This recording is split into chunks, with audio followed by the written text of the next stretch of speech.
To Twitter questions, Johnson from Wisconsin, heading to Travel by Turtles next week. Would Russo like to join me for a Denver Biscuit Company for the Franklin and some puck talk? So you have an invitation. Oh, nice. What is the Denver Biscuit Company? I got to check that out. You'll have to check it out. It's always tough for me there because I'm there. I'm going with friends, so it's always tough to get away because I have the car, by the way. So what he's trying to say is a pretty big deal, and he doesn't maybe have time I'll run into you at the concert. That's what he's trying to say. Maybe I'll run into you at the Carson, concert. where is your favorite place to sit when attending shows at Red Rocks? Close to the stage or far enough back to see the Denver skyline?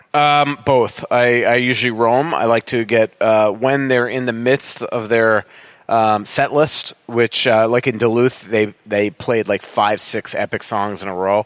You know, that one I got real close to the stage. But the same thing at Red Rocks. So I kind of will start in the middle. And then I'll get really close to the stage, and I sort of roam around there. I just love it. It's an amazing place to see. Stacey and I were talking. We need to get there. Yeah, and then Saturday I come back and I might go to the Lord Huron show. They're playing at the Surly Field Festival, wherever that is. So I might go see them because I saw Lord Huron. I've hung out with those guys. They opened for Trampled a lot of their summer tour 2 or 3 years ago, and so maybe 3 years ago before they were hiatus, and so I got to hang out with them. I've seen them at Red Rocks, and I saw them open for them at the State Fair last summer, and they were just absolutely sensational. And so they just happened to be here on the day that I get back on Saturday from Colorado because I'm going to go up to the mountains for a couple days. A more hockey-related question from Johnson from Wisconsin. Sticking with the Denver theme, why can't Fenton look at the Avs as the blueprint for how to restructure or rebuild? Is he serious or kidding? I'm not sure. I don't know. I mean, it's hard to. In my opinion, they're going to dominate the West for the next 5 years. Absolutely. But I mean, if you want to, it's going to take forever. I mean, you got to bottom out and get guys like McKinnon and Rantanen and people like that, and he doesn't have that time. I mean, the edict here by the owner is to win. It's no guarantee, and there's no guarantee that you get generational players like McKinnon. I mean, McKinnon was drafted years ago, and they're finally starting to come into their own now. So this is not an overnight thing. I mean, you got to go through a process of bottoming out, then drafting, and then letting these guys develop. So unless we all want to wait 10 years for that process to happen, it's not as simple as just following the model of the Colorado Avalanche. And last I know, Colorado hasn't won a cup since 2001. So I mean, it's not like they're the model to fashion themselves after. I mean, it's crazy to me. You look at Colorado; they either make the playoffs or they finish, or they draft second or third or fourth. It's nuts, and yet it still hasn't led them to a cup in the last 17 years. Exactly. From our friend Bill, missing his father out at the live shows, do you anticipate Spurgeon taking the stance of sign me by the start of the season or no further negotiations? We often see for guys approaching UFA. And has there been any progress? Seems like time could be getting short for this to happen. Yeah, I don't think there's been progress, and I don't know if Spurgeon would take that tack. And in terms of his agent also has Wayne Simmons, and Wayne had one bad year, and it resulted in him basically having a 1-year deal at $5 million. So I don't think that I think his agent also has learned a lesson that maybe, you shouldn't play hardball like that. And so maybe if all of a sudden it's not done by the start of the season, that they would wait. But look, there's a price point that it is going to take to probably re-sign Spurgeon. Again, $7 million was just what Trouba got. I know there's a much different age difference between Trouba and Jared Spurgeon, but Jared on this team is going to have his number. I cannot imagine how it's not going to start with a 7 at a minimum. I think a lot of how this process will go will be how Paul Fenton first comes at Jared Spurgeon. If he comes at him and undercuts him, and gives him this impression that he's not as important to this team as the team is making him out to be, that's the type of thing that could piss off Spurgeon. He'd be like, you know what, I'm better off going somewhere where I think I can win. But the first process is going to need to happen is that Paul is going to have to get in front of Spurgeon, or at least to have a really good phone conversation, a conference call with Spurgeon and his agent, Eustace King, and really lay out a quality plan that sells Jared Spurgeon that in the next 6 or 7 years of whatever contract he's about to sign, that he has a chance to win a Stanley Cup here. And if he doesn't believe that, I really do believe that Jared's at that point where he'd be willing to go play somewhere else. I think that also one of the dangers last year of trading Granlund, and Coyle together is that it has created this perception inside the Wild locker room that the grass is sometimes greener elsewhere, and that different organizations do have not only a chance of winning but are run, in a different type of way.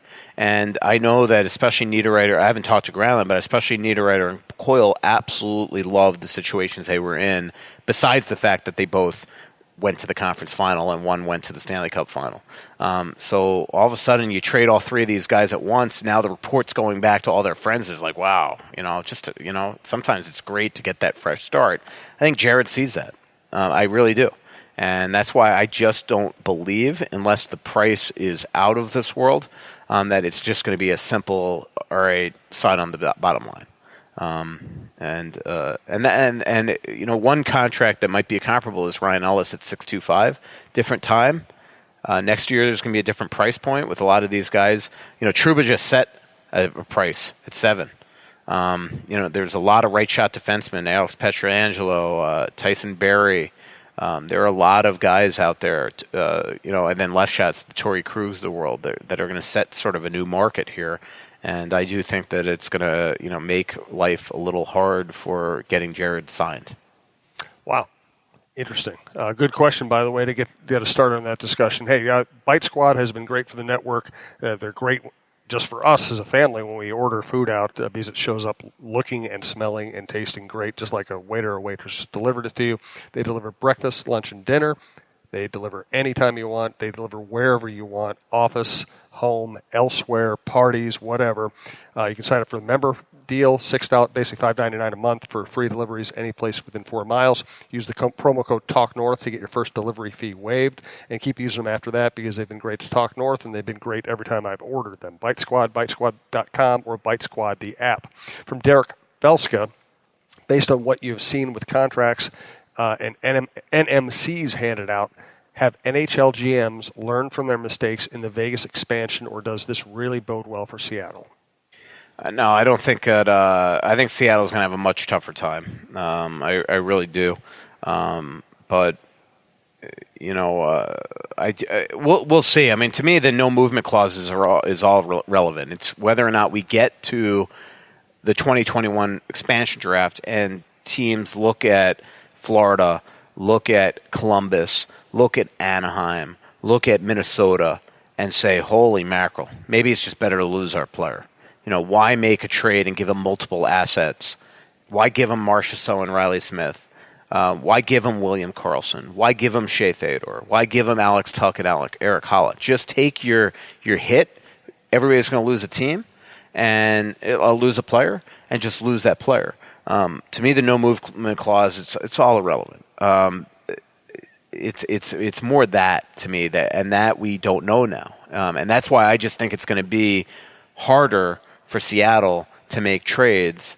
And another team that's going to be a part of this is Vegas. They don't lose a player. So now all of a sudden Vegas can come in and submarine Seattle and continue to make trades and deals with other teams. I mean, Seattle is going to have a much, much more difficult task, because a lot of teams are going to look at what they did with Vegas and say, all right, we messed up. And I just think Ron Francis is going to all of a sudden try to make these deals. All right, give me a prospect in this to stay away from Dumba or whatever.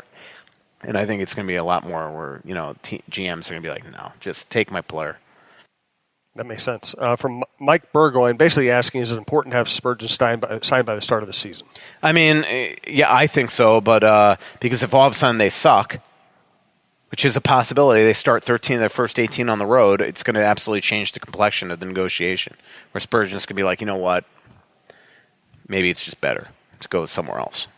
Take the trade at the deadline, and then go and sign something next summer, somewhere else. So if Chuck Fletcher were running the expansion draft today, knowing what he didn't know then, what would he do? Well, I think he would have protected Dumba and just let them take Brodin, or maybe Stahl, if they wanted Stahl. I mean, part of the deal, we keep on talking that they, again, it was like they left Dumba exposed. They could have left Brodin exposed. It was either one. Both knew they were going nowhere. Both were assured. Well, Brodin was protected, but Dumba was told, you're not going nowhere. Eric Stahl was told, you're not going nowhere. We have a deal done. And my guess is it started to get around. because Eric Holla knew that he was going there and signing this new contract. So, like, I'm sure it went around the team that, hey, it's definitely not safe. So, looking back on it, the fact that they gave up a right shot, I mean, Eric Holla was not coming back here. They were getting rid of him. They looked at Eriksson Ek as a replacement. They looked at the fact that he was an RFA 1 year from UFA, that they weren't going to be able to afford him.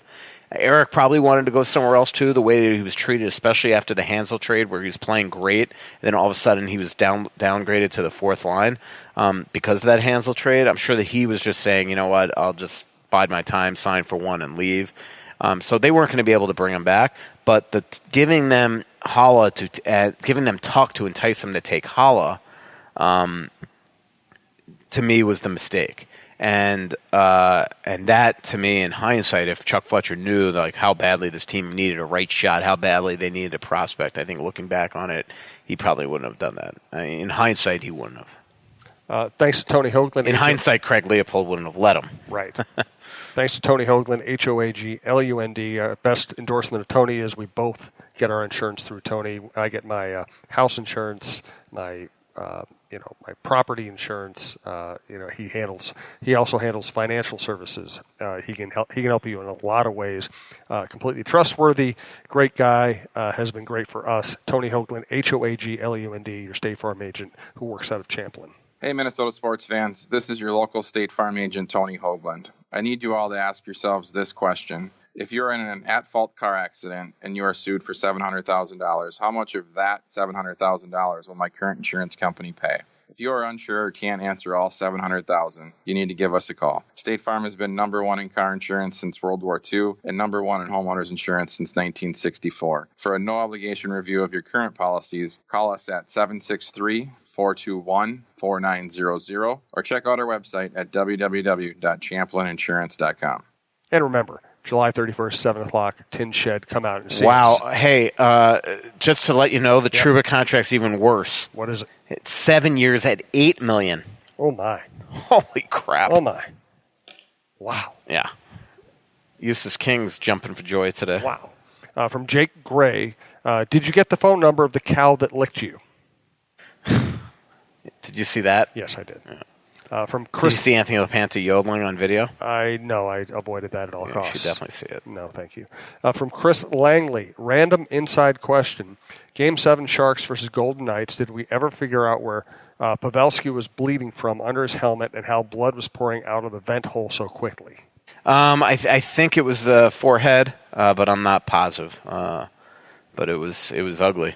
From Mark Chapin, any news on the analytics staffing front? They, I believe, are about to hire somebody.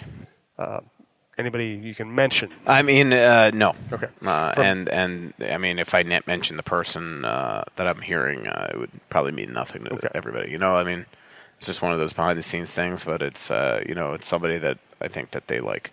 From Deb Taylor, when does Mike Modano come on board, and is he relocating to the Twin Cities? Training camp, he's not going to relocate at least the first year, it looks like, but the goal is to eventually relocate. From Rachel, how can we get Nick Bukestad in a Wild jersey? Call Jim Rutherford and make a trade. It'd probably be done in 5 seconds. Realistic? I mean, I don't think that makes sense. Yeah, I don't think so. I just wanted to ask. From Austin Pletch, who out of the lower-rated and drafted prospects in the Wild system do you think has the most potential of contributing to the Wild in future years? I'll just leave it there. Sorry, you got to repeat it. I just got a funny text from an agent. Who out of the lower-rated and drafted prospect in the Wild system do you think has the most potential of contributing to the Minnesota Wild in future years? Anyone? Like not in Iowa? Who's a good sleeper in the organization? I don't know. I want to see Ivan Ladnia. I want to see this Kovanov kid. I like this Conadure. I mean, all these guys are names that have impressed at lower levels. Brandon Duheim. Now we got to see him turn pro and how they do. I will say, I mean, again, it's one freaking move, but Gordeev on that one move in the 3-on-3 game in prospect camp, the kid that they traded for went under the radar, but on June 1st he didn't get a deal done with Toronto, so the Wild traded a pick for him and signed him right away. I think this was somebody that P.J. Fenton has identified and liked. This Gordeev move that he made in camp looks like for a 6'7" guy to have those type of mad skills, pretty good. From Eric Flans.